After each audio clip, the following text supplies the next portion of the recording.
Hey y'all, how's it going? Um, Hello everybody. Hello Bryce. Are you folks new to the OpenTelemetry Python meeting? No, I was here for the Swift. Let me double check the meeting. Hmm. Maybe I am in the meeting.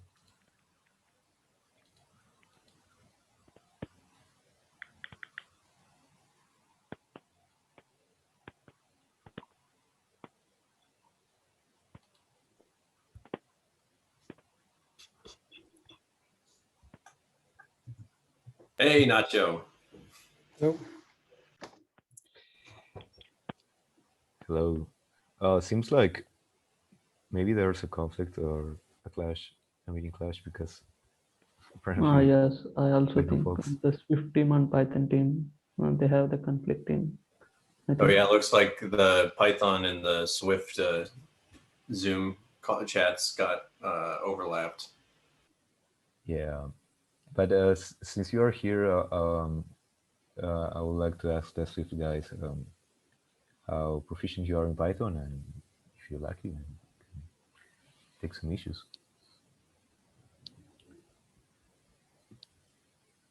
Sorry, I had problems with my audio. Could you repeat, please? No, I was just saying that if you folks also know Python, you can fix some issues. Nacho, it looks like the Zoom calls between the Python sync and the Swift sig are the same ones. So I think we might have got the wrong one in there. Hello, hello. Hey Ted, welcome to the Python and Swift meeting. Do we have two meetings with the same Zoom? Apparently.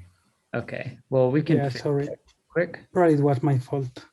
Let me It was just my first. Yeah. yeah, I see what's going on here. Let me find a new meeting URL for this real quick. And I'll add this to the Swift one, and then the Swift people can pop over into that meeting. Cool, thanks. Right. Let's see. Go with banana for this one. This 9 a.m. time zone has got a lot of stuff going on in it. Sweet.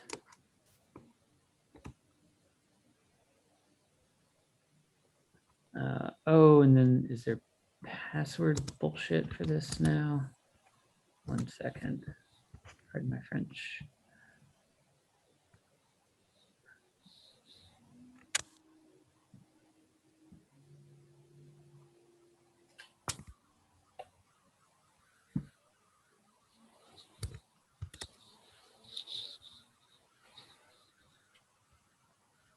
Oh yeah, it actually looks like the Python sync is on the wrong one because you're set at banana on the calendar, but you're using the tomato Zoom link. Is that what's going on? Here, let me have a look at these calendar events. We should be banana. You should be tomato. I see Python is, no, I think they're using the one that starts with 828. Let me confirm. Yeah, we are using the one that starts with Yeah, 828. both are using 828. So I want to switch. Oh, weird. I want to switch Oh yeah. Swift over to banana here. And the passcode is going to be 5 7s, just FYI. I'm not sure how to actually bake that into the Zoom URL. So you'll need to use 5 7s when you join. And I'll add that to the actual password.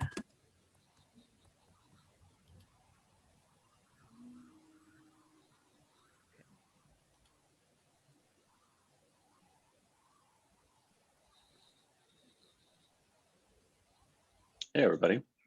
Oh, that's a Hey, Alex. lot of faces that I had not seen at the Python SIG meeting before. And this Yeah. should be a repeating meeting as well, it looks like, weekly on Thursday. Okay.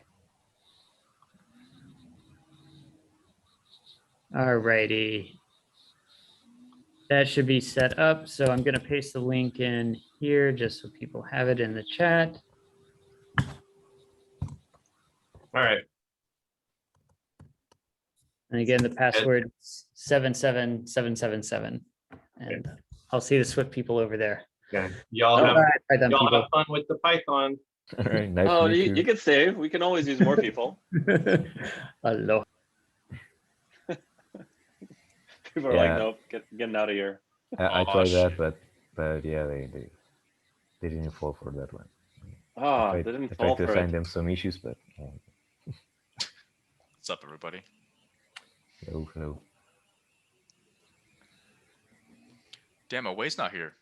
Some topics I wanted to talk about. Away just joined, but Oh, apparently fuck. he left. Damn. It's like, nah. He joined and saw all the Swift people, and he's like, wait a minute, what's yeah, wait, this is going on actual here? meeting. It's actual meeting. Let me see if I can reach him via Slack. Yeah. All right, if you guys can add your names to the attendees list, that'd be great. So can't spell Microsoft.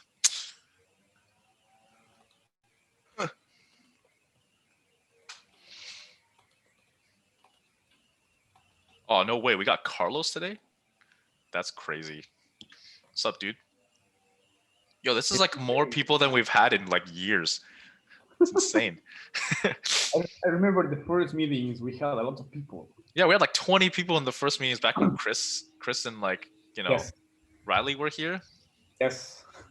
Yo, Alex, I remember like some meetings where there was like 4 of us, right? It's like me, I feel like you, there was even less sometimes. yeah, me, you, Diego, and like Aaron. But we made it through. We're now up to Yeah, it like was actually 8 crazy. people. But you know, I remember coming to a Java meeting and I came late by 10 minutes and it was done because only people show up. So if nobody show up, then it's weak. It was So it done. can always get worse, you know? Yeah, that's true. Yo, Diego, did you get a haircut? No, I just tied my hair back. Oh, okay. I was like, damn, looking fresh. All right. I think we could start. It's already 9:07. That's it. Always join, so we're ready to go. Yeah, it's man of the hour. Okay. Cool. So, we'll just go over the agenda like usual. Looks like you guys added a bunch of topics already, so that's pretty awesome. We can go through. Sukanta's here today, right? Yep. We could go over some of the issues that you wanted to go through.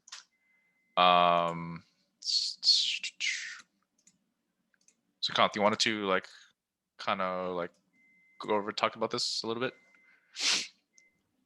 Yes. I'll give some context to those who are not following this. Originally in the spec, it recommended a tracer provider to be a singleton. It was updated later to allow users to create arbitrary number of tracer providers.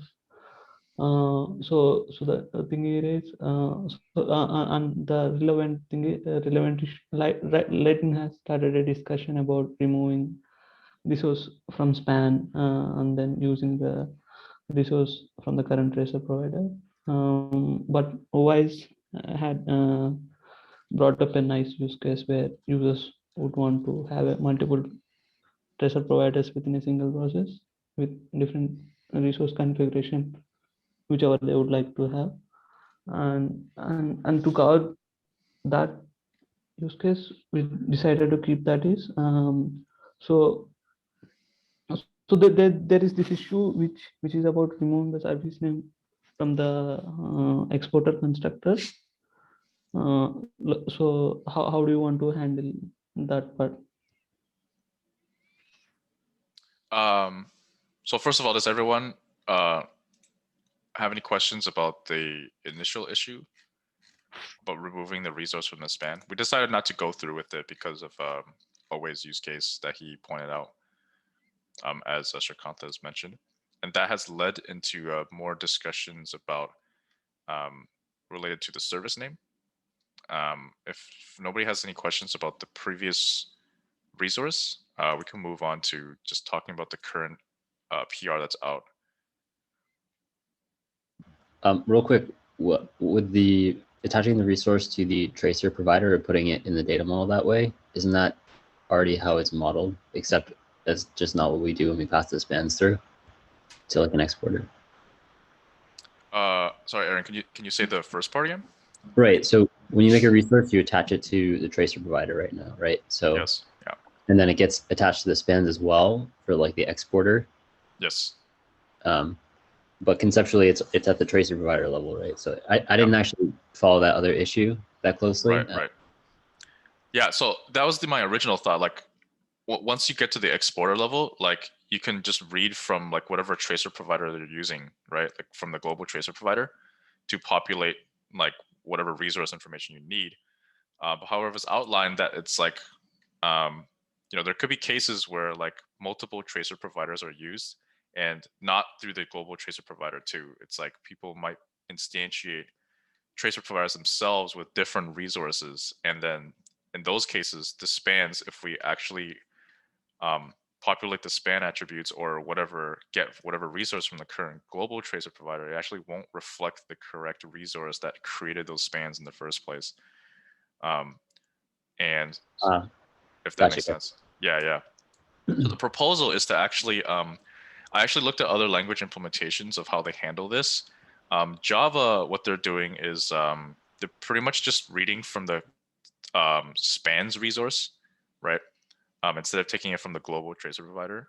So the current spans resource is like what they use to populate like service name and like other stuff that is relevant. .NET is doing something weird as usual. What they're doing is they have, for the exporters, they actually have a reference to the tracer provider that configured them. I think they have this for all of their components. It's kind of strange because I feel like things should not know about each other and should be modularized, but it is nice in such a way that like if they ever reconfigured the tracer provider, like for example, if samplers were allowed to be changed or like if ID generators are allowed to be changed, their components would automatically pick that up. But as of today, like we can't change that. So like we're still okay for that. But I don't think we want to go that route in terms of implementation detail.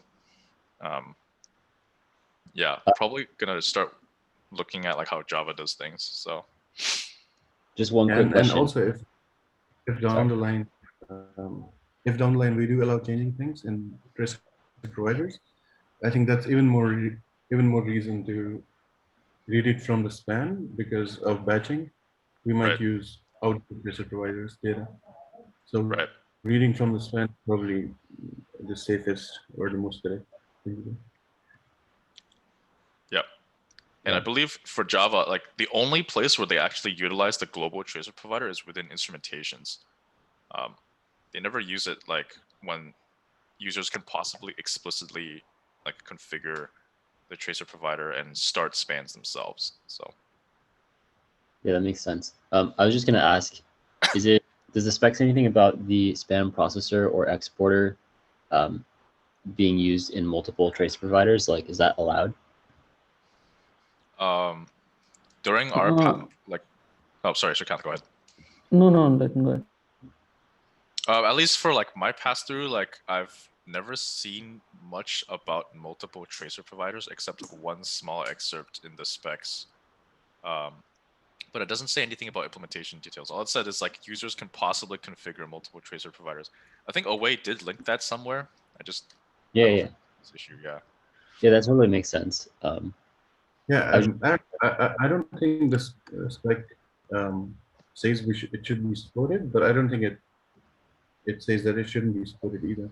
So and looking at the interface for span processors, it seems that it's fairly decoupled in the sense that it's stateless, and not really like batch one is not stateless, but in the sense that it doesn't hold on references to the provider. So that kind of hints that it should be able to work with multiple providers. So I don't think we should do anything that would prevent people from doing that unless we are a very good team. Okay, yeah, I mean, this seems fine to just use this, put the resource on the span then. Hey Carlos, do you have any kind of thoughts about our discussion here? We're kind of just basing off of our understanding of the specs. What part? Like about the tracer providers, like multiple tracer providers, or about resource being on span? Yeah, the multiple tracer providers, like that's a legitimate use case.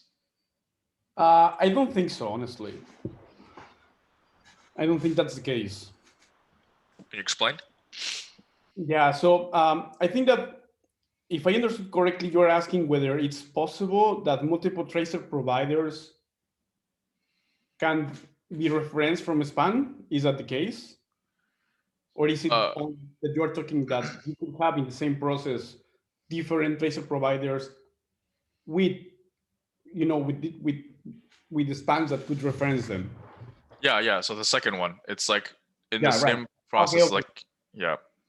So I know that Java instrumentation then uses that, but I don't think so. This is like a correct, valid scenario, but I don't think I haven't seen that outside of the Java auto instrumentation component. But yeah, it's a valid scenario. As a okay, cool. All right, if that's the case, then I think we're okay with moving on from this resource from span thing, and we can continue the discussion here for the populating the stuff in the service name. Sorry, populating the service name through the spans resource. There are some like issues, I guess. I haven't looked at these yet. But Sukant, did you want to kind of talk about this? I think we addressed the other stuff, right? Yes. So like Dilip said, like he had linked to some comment how he wanted to populate this.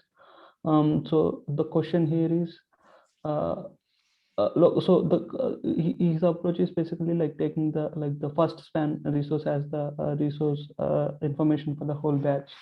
So is it possible that a batch to have a spans from two different tracer providers?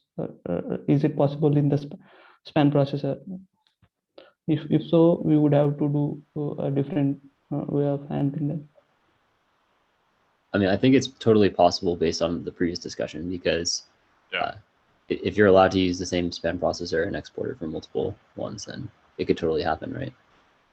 Yeah, I didn't really look at the span processor code, but yeah, I just wanted to ask that. So I guess the problem you're saying is that if you have an entire batch and you need to set the service name from the entire batch for the single request, like, is it not reasonable to like partition by service name and then do?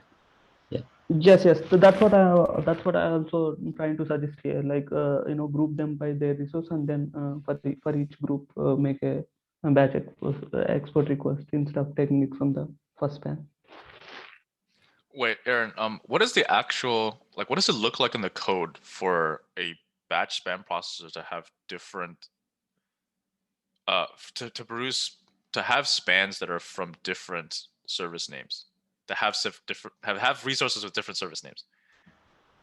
I mean, so if you made like, I don't know, it seems like a weird use case because like resource conceptually would be like your app that's running, like your program. Yeah. So it makes it kind of weird to say that you would have, even if you had multiple trace providers, to say that you would have different resources for each of them. Yeah. But just assuming you did do that, you put the batch span processor, and you like give it to the tracer provider number 1 or something, right? Yeah, and then you give it to tracer provider number 2, and then those two tracer providers have different resources. That's so stupid. Yeah.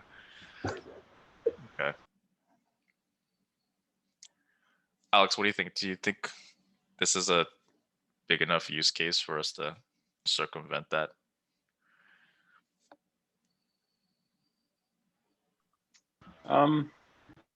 Yeah, I'm not sure one way or the other. Yeah. What's the what was the proposed solution, Sukant? Like, what was the if we can't take the first span? So if a span processor can have like from various resources, so each batch we group them by the resource, like unique resource, and then for each group we make a export request in the exporter. I see. By the way, I do think I have like a use case for something like this, because technically we put PID, like process ID, is in the resource, and specifically for like Python, where multiprocessing is pretty common, you would have one tracer provider per process or something like that, and they'd have different resources. But I mean, I don't like. They use the same span processor? Oh, I guess because it's multiprocessing, right? Yeah, I'm not sure how you would do it exactly, but like just potentially it could come up there, right? Interesting. But that would make it's annoying, because then like batch span, like we would have to modify a batch span processor to know about something as specific as service name, right? Yeah. For what it's worth, collector has a batch span processor as well, and it does exactly the same thing. But if we want to simplify things, coming back to Aaron's earlier point, we could restrict. We could have a documentation that says each provider should have a different processor. I like that way better. What do you guys think? Like, I think we can be kind of like strict on this, because it is kind of a really stupid use case. You got a thumbs up from the TC here, so I also agree with that. Like Awesome. that sounds good. Okay, good. All right, nice. Cool. Sounds good to me. So do you want to create an issue for documenting this? Yeah.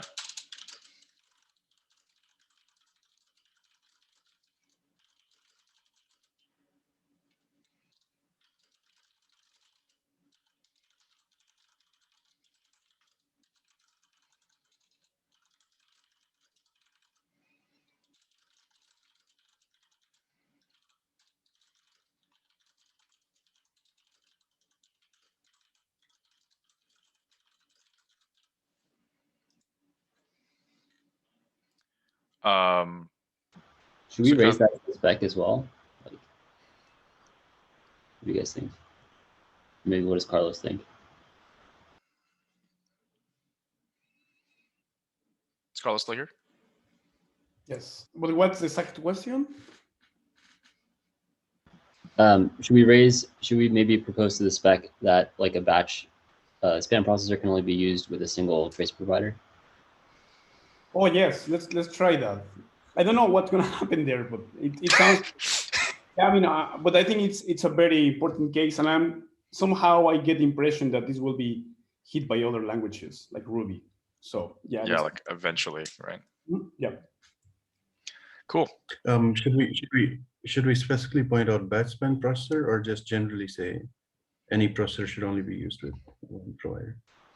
I think any would be fine. Probably because any processor. The other alternative is the simple span, but that's too simple to exemplify anything. And I guess that in the future we probably will be expecting more exotic processors. So probably it makes sense to take into account the complex case. Yeah, makes sense. Yes. Cool.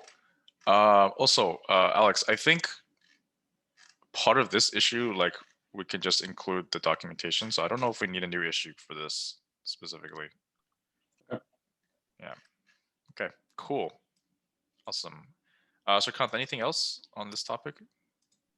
And just a quick question, like so we go with this PR, and then we'll like follow up with the taking the resource from span, right?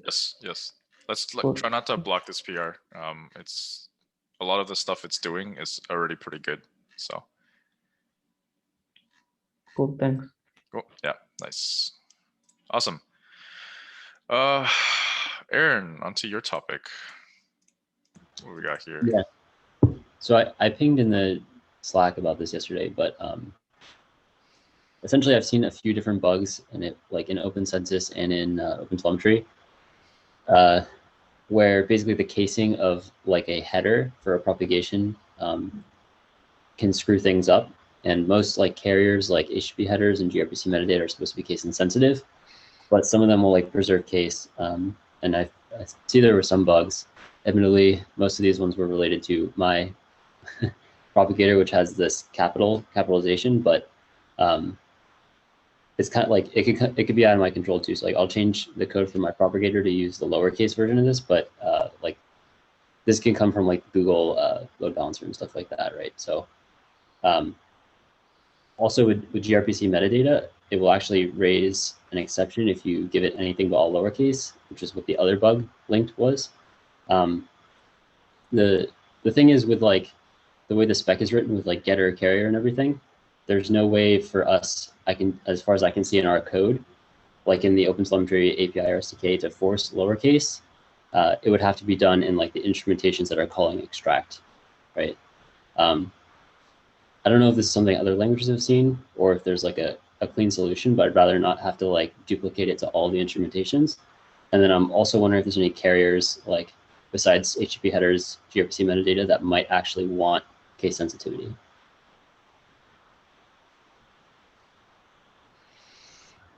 Yeah, in the case, for example, of Java, this is done entirely in the instrumentation code, sadly. I don't know whether there's an easy way to simplify this. I know that, for example, Datadog, they had something that was related to case insensitiveness and other stuff in a util module, but that's about it. Yeah, sadly, that's the state of things. Right. I'm wondering if like we could, so we have getter in a class. I don't think that's required by the spec, but like our getter class could have a second method that will like the extract function will actually call, and then it will do like the lower casing, for instance. But people don't have to use that getter. Like they can implement their own getter completely from scratch, or we could put it in like the base class. That's probably the only way I can think of doing this. But yeah, it's like sometimes it could be out of our control. And I'd rather not. Like there's also getter has like a new keys function, I think. So you could iterate over the keys and check for in lowercase all the keys and check. But that seems like quite a lot to like do in every single propagator. So yeah, I do remember seeing somewhere, it was not in Java, I think, but I remember maybe it was JavaScript, or I don't remember where I saw that somebody was proposing exactly this, having a base method that could do something. Yeah, I don't think it was applied, but yeah, if you can refactor the code and have prototype for this, that could be nice. Like, you know, helper methods. yeah, totally. My only thing is like, are there any carriers where you'd want, or propagators where you'd want to preserve the casing, like where we shouldn't convert to lowercase? Should we allow users to have the option to do that? So like instead of doing it in the base class, we only like for the propagators that are defined by OpenTelemetry, have that lowercase. And then like if users want to use propagators that rely on case sensitive headers, like they can make their own propagator, right? Yeah. Yeah, I think so. I mean, I can't really think of a case where somebody would want to make a propagator specification that's not case insensitive, because it's probably going through HTTP headers. So, right.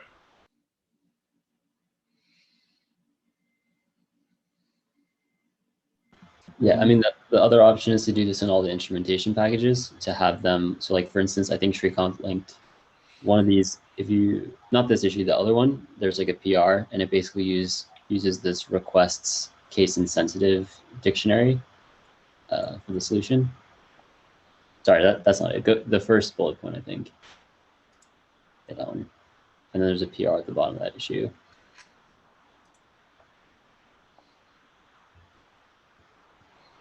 Yeah, this one. Yeah, so it does some conversion. And this works for all the ASCII ones, but then I looked and WSGI doesn't seem to do this right now. I could be wrong because I just took a brief look, but yeah. Hmm.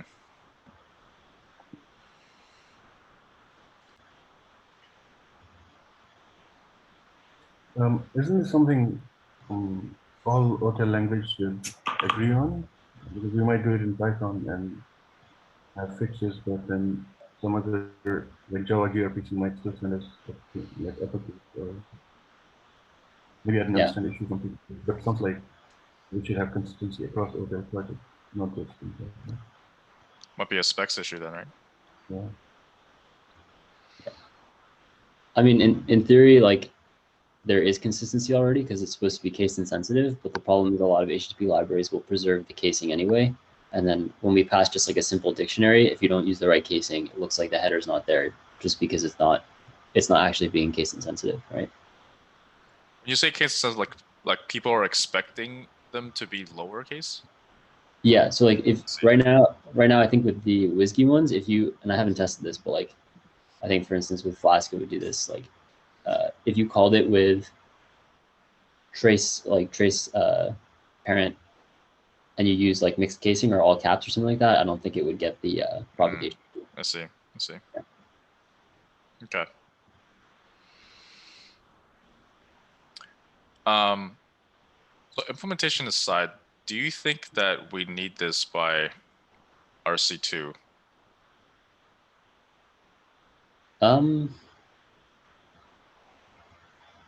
Like, will this block our tracing release? Yeah, I'm not sure. I think maybe Carlos would know better. Well, I could say that if you are going to break, you think this would end up breaking the API or changing it, then yes. Because if this is something that you can add without breaking the API, I think it can wait. Yeah, if we go with the solutions of adding it to the instrumentations, like it won't. But if we go with the changing the actual base propagators to lowercase all of them, then it will. So That still wouldn't change the API itself, right? would it So not? Like Yeah, I don't the methods that are being called wouldn't be changing. Like the outcome of what comes out will be changed, but not the API itself. Yeah, but wouldn't that be breaking behavior? Still, it's still a breaking change, right? it's more like a patch fix, I think, because it should behave that way. Like it should be completely case insensitive already. It's just not. So it's more of like a fix, right? I see, but like if users are using the 1.0 release, right, and they have like for some reason expecting capitalized stuff, right, and then we add this change, like technically it is breaking, right? No, I think that think so. it will be breaking if we change the API. That's the signature of a method. Well, is I behavior agree. changes not breaking changes? No, because I mean, what matters is that you don't get any attribute errors. For example, when you call a method that it should be there, right? It should be expected to be there. It will return something else or it's different. Well, I know. I think I agree with Leighton that it would be a breaking change if there's a behavior change. Yeah, I'm pretty sure behavior changes are breaking changes. Like, Right, but imagine mean, you have a security patch, right? But also I agree with Aaron that if it's supposed to be case insensitive right now and people are relying on a bug, then fixing that bug is not a breaking change. Yeah, like if Yeah, you had a security fix, right, and you imagine somebody was dependent on the vulnerability, right? yeah, Yeah, so if we agree this is a bug and it should be case insensitive, then I think we should just fix it before GA. It sounds pretty high priority then in that case. Yeah, maybe I can prototype doing it in the getter, which would be an API change, and then if that doesn't work, or if it's like something we don't want to do, I mean, I don't know. yeah. If that doesn't get a lot of traction, I guess, with the community, and if it gets a lot of pushback, we can always like revert to the having to change it in every instrumentation, right? So, okay. So Aaron, did you want to take point on that? Yeah, I can file an issue for Python, and then if we think it's something that would be useful for other ones, we can like open a spec issue, I guess. Okay, Yeah. cool. Hey, Aaron, controversial question for you. Yeah. Can you do all this without setters and getters? What do you mean? Can you do what do you want without using any setters and getters? Like you mean the setter and getter that we have for the propagation API? Correct. I think we'd have to modify that API. Is the I only mean, way. do you need setters and getters for what you are trying to do? Yeah, I think so. Okay. Wait, what? No. It's just that I maybe I will try to remove all those setters and getters from the propagators. But Okay. so yeah, And Diego has a secret agenda here in the Yeah. question that he's asking you. of course, Yeah, I have another controversial. Yeah, be topic. careful, dude, of what you say. yeah. Wait, are Yeah, no. getters not defined in the specs? I feel like they are, right? They are, but they are defined in a way that says that you may have them or you may decide not. What the fuck? All right. Cool.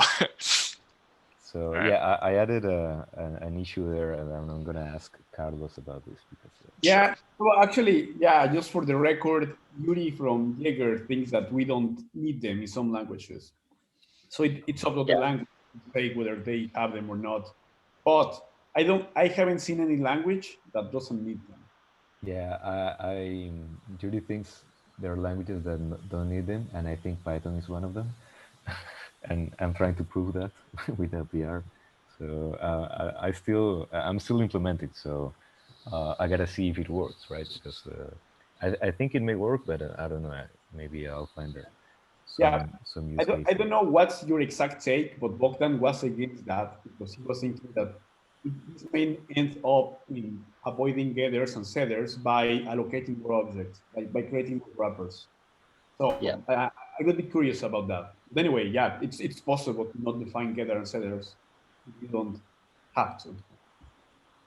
Hey, Diego, is that part of your that null issue that you were assigned to? Correct. I And see. that's exactly that. I mean, Yeah. the no issue. Yeah. Interesting. Okay, cool. Sounds good.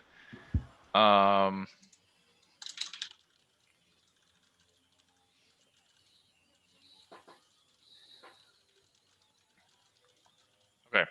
Any more questions about that topic? Awesome. Cool. All right, moving on. Just like something I kind of just wanted to brush over. I guess specifically for Aaron, I was wondering like what like I've seen some of your cloud platform packages. What exactly like do they do, and like what are you recommending to your Google customers, I guess? Especially because like a lot of stuff in OT are still like beta, right? So what's like your roadmap for that? Yeah, so we have like a tracing exporter, a metrics exporter, which is going to obviously change a bit. We have that xCloud trace context propagation header, which is from the other issue. And then we have resource detectors for like different GCP environments.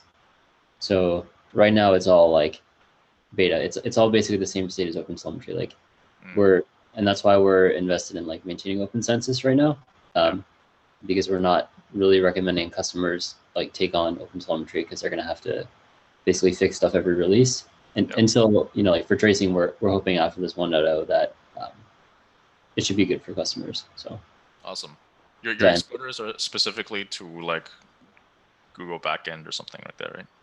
Yeah, we have cloud tracing, cloud monitoring. Awesome. Okay, cool. Wow, you guys are actually at the exact same point as Azure. So yeah, we just have a struggle because we can't really recommend this to anyone right now, especially because we don't have metrics or logging. So yeah, exactly. Just for the record, I was just taking a look at the semantic version definition, and it says that for every backwards incompatible change, you gotta increment the major version, but it doesn't define what backwards incompatible means. So it doesn't say that a behavior change, it's backwards incompatible, or it actually requires to changing the signature or removal or a method or something like that. Does Semver not outline that? Sorry? Does semantic versioning specs not outline what is not a backward compatible No, change? it doesn't define what backwards compatibility is. Hmm. So I guess it's up to us to decide what that means. Or the specs should be more specific, right? Yeah, I think- Or we should open a PR and stuff. I think the spec needs to be more specific. I mean, there's some stuff that is more or less defined in very general terms, but if you think that it's not, please feel an issue. Yeah, I think that what we have now, it's only basic recommendations, very general recommendations of what we expect as backwards compatibility. Cool. For Python specifically though, like I think pip has, or rather like Python packaging, there's some pep for it, is like there's tilde equals, which is basically saying that if you have like major version match, it will pull in whatever like newest version of that package that meets the major version, such that like all of your dependencies are satisfied. So we have to sort of assume like if we have like a 1.x release, the API has to be compatible, such that like if somebody ran the code, it wouldn't break. Like we could put star args, star keyword args everywhere and like satisfy that if we have to. But I think that's like one place that we have, like we don't have to deal with binary compatibility for Python at least, but like I think we have to at least deal with that. That's like a definition, right? Yeah, like the compile and sorry, not compile, like the actual running and installation of dependency and stuff. That I think that is a given. I think what's a bit more fuzzy is like the whole, like, oh, okay, if my stuff does run, but like I'm changing some behavior or something like that, like does that count as a backwards compatibility change too? Yeah, this is kind of an interesting one because it's not changing telemetry output, and it's also not changing the API itself. So yeah, it's an interesting one. Yeah. I would say if I would consider this a breaking change because it would break my apps, even though it doesn't raise an exception. Personally, I would see it as a worse breaking change than an exception because it silently fails instead of telling me what went wrong. Yeah, I agree with that. It feels What like. are we talking about? Are we talking about the propagator thing again? That is one use case of that. But I think we're specifically trying to define what breaking change is or backwards incompatibility is. Yeah. Okay.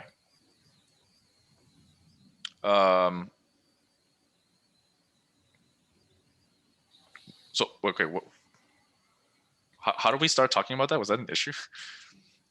That was Diego, right? Diego, No, you're so that- random. What the No, that was Aaron. Oh, I see. Yeah, that was definitely Diego. What the fuck? Okay.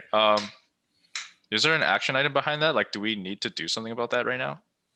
But defining what backwards compatibility is? Yeah.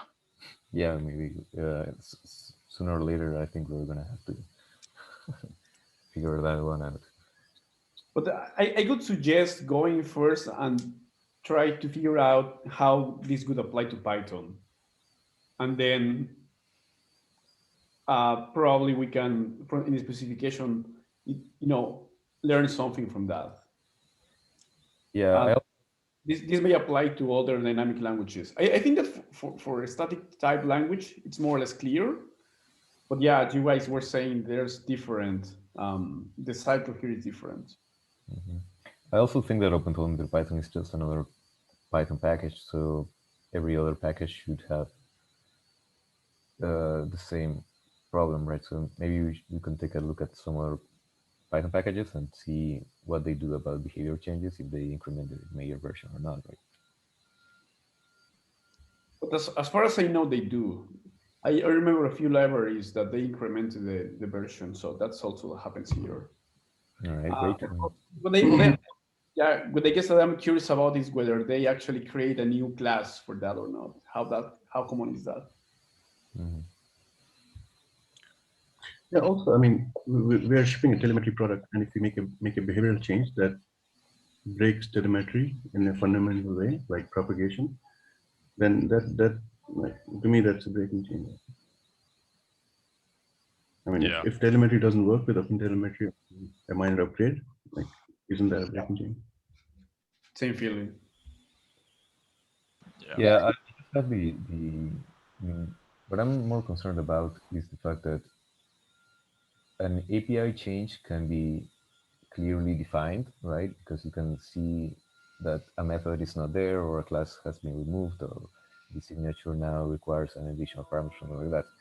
But behavior is much harder to define, right? And in some situations, it may cause a breakage. In some situations, it may not. So kind of Right. hard. I think that's sort of like the goal of the spec, right? Like if you fail to implement the spec correctly and it's like some minor bug, you can do like a patch number increase, right? Like if you thought you were doing something and that's what you documented and you weren't, and then you fix it, it can probably just be a patch, right? Not in all cases, but then like minor would be like changing behavior but keeping the API the same, and then major would be like changing the API, right? Yeah, I suggest that we open not an issue but a discussion. Maybe that'll be better.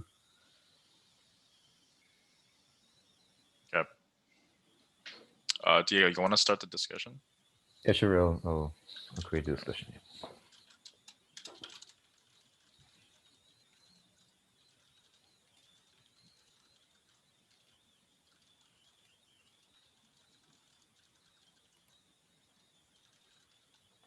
Cool.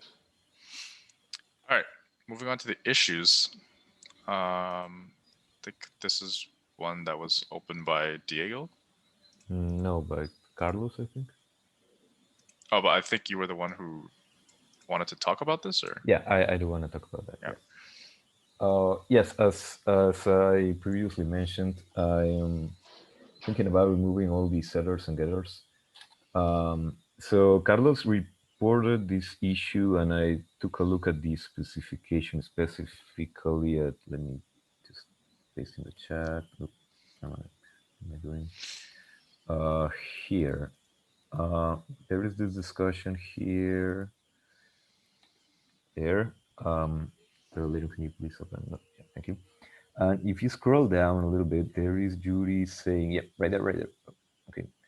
Scroll a little bit up, please. Okay, there. Saying that there is pretty much two ways of dealing with setters and getters, and this is how I understood this. That setters and getters are specified in the specification as optional, but that does not mean that the argument in the inject or extract function is optional. What is optional is for the SIGs to decide if they have it as a mandatory requirement or if they don't have it at all. And that's what I understood from the discussion.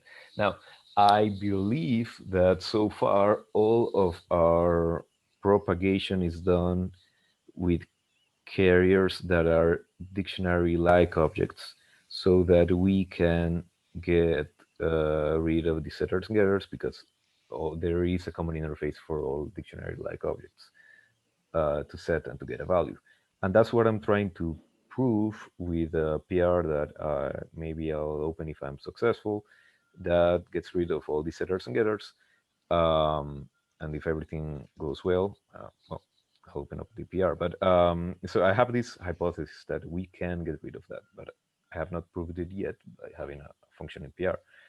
And yes, I wanted to give you a heads up to Aaron, because if he's depending on setters and getters, I may break your efforts. I think actually your change would work with mine because we can just have, like, if we have a dictionary like object, we can do the case conversion in there. The problem is with the getter, that has to come from the instrumentation library, which we don't have control over. So I'm in favor of what you're saying. All right. So I just wanted to discuss this now that Carlos is here to confirm if what I understood from this discussion is what you also think. So if you can, so I guess it's fine to expect that carriers have to implement the map interface. I think that the map interface also gives you a way to retrieve all the keys. So that could satisfy the getter keys requirement. So if you think that most of the carriers in the actual implementations are going to follow these without the requirement of a getter, that's fine. As I was saying, the worry that Bogdan had is that you end up creating a wrapper around many objects by not having a getter. Because with a getter, you have like a single object that you can just use for a given carrier, type. So you don't have to be recreating the wrappers. He was afraid that, for example, let's think that there's probably some popular, hypothetically, like Django or Flask, and the carrier is not implementing the map interface. So that means that they have to write a wrapper that grabs the request object to implement this. And by that, you're creating more objects than needed. Yeah, I think that is a valid use case. Yeah. It is a valid concern, and I'll give it a try. I'll try removing the getters inserted and see if everything works, or if there is a workaround for all any situation that we may find, and I think I'll let you know how that goes. Carlos, that applies to like any custom propagation that doesn't use dictionary-like behavior, right? What do you mean? Like if they wanted to have like a getter that doesn't have dictionary-like properties, they would always have to do the function wrapping, right? A carrier. Yeah. A carrier. Yeah. Sorry. Okay. How is that? I mean, so like the wrapper in terms of object allocation, like isn't it the same exact thing as if you instantiate some getter object?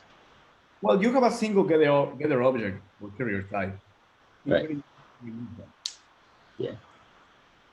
Like if you're really worried about performance, you could have like a wrapper and then you just have one instance and then like keep it in a pool, sort of. I mean. Yeah. Yeah. Yeah, I mean, I don't know. I am very curious now. If Diego's theory that most carriers like Flask and a lot of similar stuff like Django request, their request objects implement the map interface. I think that would be an interesting optimization, because you don't need that most of the time. Yeah. At least for the common cases, you would be kind of safe. You are saving. You are not adding this additional not needed interface. You're not allocating extra objects. Just go with it. Right. Yes, that's a good point. The other great thing about this change in terms of controversy is that we are also going to decide if this is going to be a breaking change or not, because we're going to change the API. Why? But you are not in 1.0 yet, so. Oh no, we're not in 1.0 yet. Oh, too bad, man. Yeah. Anything goes. We're still free to anything change goes. whatever. Yeah, that's the point. So now you have to decide it now or never. Yeah, that's why I'm being so strict on like, all right, do we need this for 1.0? Do we need this for 1.1? Right, So it's like once we like, it's pretty big deal. It's like once we remove the RC2, it's like we have to make sure that we can't change anything. So but, just a question: why do we have a major number that is not 0 if we still can make breaking changes without incrementing the first number? The major number,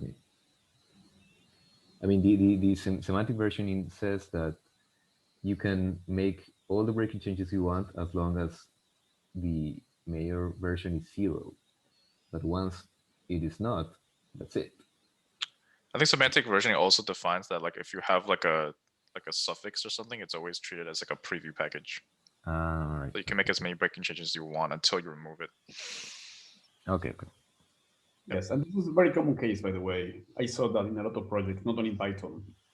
You have this specific suffix, and it's like preview. So it doesn't apply to, you don't apply the same bare rules quite yet. So we're safe.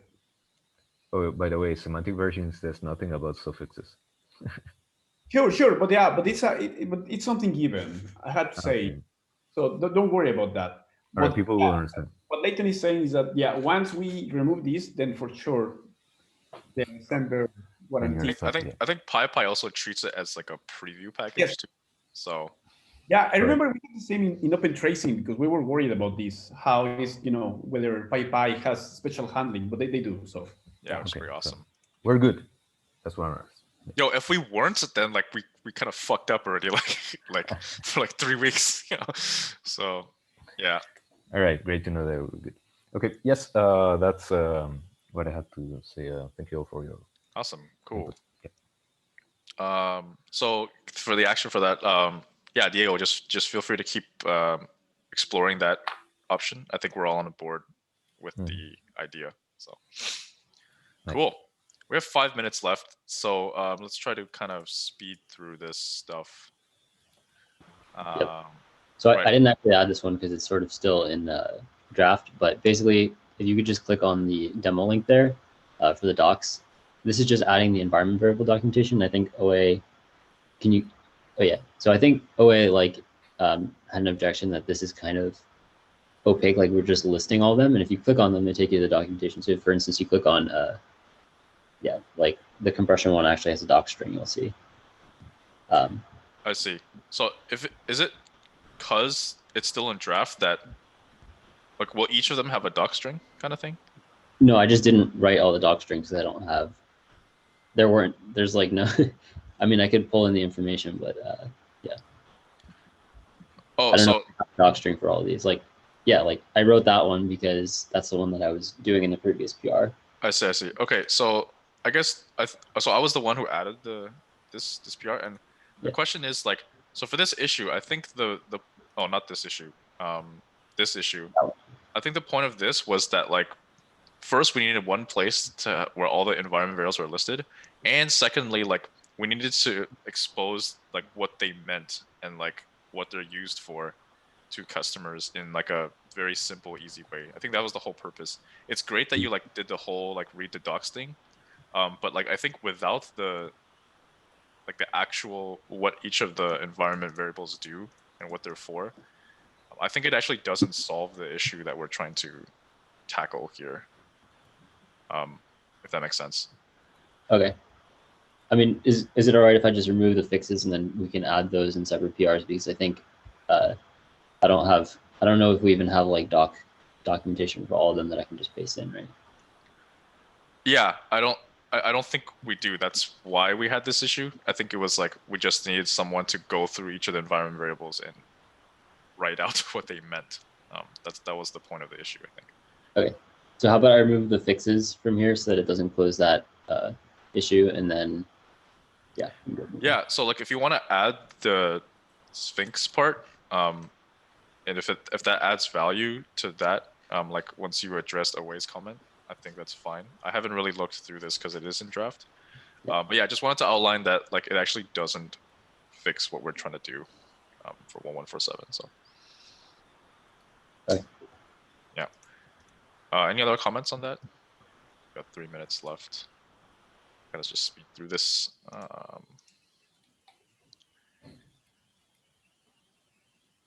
Oh shit! Yeah, this one. Oh shit! We don't have time for this. Why do we leave this to the end? Alex, what the fuck? I told you earlier that we should put this at the top of our meeting. Yeah, I totally forgot. Okay. Wait. So what should we do? Like, should we just? So I think I know OA you put comments in yesterday. Thanks for taking a look at it. I think the original concern that Aaron had around whether the behavior in getting a different tracer or a new tracer, which going from memory was the last thing that I remember about this PR. I think I'm okay with it. I think the question that OAU asked around whether we should be using like a simpler version of what this is doing, I think that's probably the way to go forward. That being said, I also don't want this PR to end up like lagging for another month or two. So I guess if Anton comes back with an answer, it would be good to make sure that we're on this like this week or as soon as he responds. Basically, he's been pretty responsive. So yeah, wait. Thanks for taking a look at this. We'll try to. I know we've been lacking on this PR, but I think we owe it to him to try to close this out or at least address his issues ASAP. So cool. Yeah. Also, like Aaron, if you could take a look see if he answered all your questions, and if we're okay with the behavior change, I think we're good to go for that. So, yep. Okay, 1 minute left. Aaron, last PR. Yeah, this one just says please review. I think a few people looked at it, but yeah. Oh, I've awesome. updated. Yeah, I've addressed all the comments. So. Cool. All right. Also, guys, if you addressed everyone's comments, please just do the like request review kind of option. I think it pings everyone on. I literally just used the notification bell to see what I have to do, so I think it'd be good. Cool. Note to self: if you want something done by Leighton, just yeah, you click that literally just refresh press button. this refresh button, because I don't really know if you've updated stuff or not until that happens. Yeah. Actually, no, that's a lie. I get updated every time someone changes something, but doesn't mean I'm gonna look at it. So, yeah. Okay, cool. I think that's everything. Awesome. I will see you guys next week then. By the way, before up? we drop, are we aiming for a specific date for 1.0? Yeah, good question. So, taking a look at our issues real quick, we're making really good headway. Thanks, guys, for jumping on board for trying to close out all these RC2 issues. We have a lot of them assigned already, some of them with PRs out already. We are, I think it would be good to set a deadline for when we want to do 1.0. Alex, what do you think? Given that we have 11 issues open that we need to close. Yeah, I mean, I guess if we can get to like under 10 by the end of this week, then we might be looking good for next week. I know, I think I said last week that we would be looking at this week, but it feels like now we're finally getting to the end of the list here. So yeah, okay, sounds good. Yeah, like so end of next week will be a pretty good time. Okay, we'll say tentatively 19th, if we could close up some of these issues. So, make sense to everyone, guys? Yeah, makes sense. So yeah. Okay. No, don't write it down. Then it's official. Okay, let's hide that. Okay. Oh cool. wait, this is already recorded. Too late. Yeah. Fuck. Sorry. Hack the YouTube account. All right. Okay. Cool. I will see you guys next week then. Yeah. See you later. Later. Later, guys.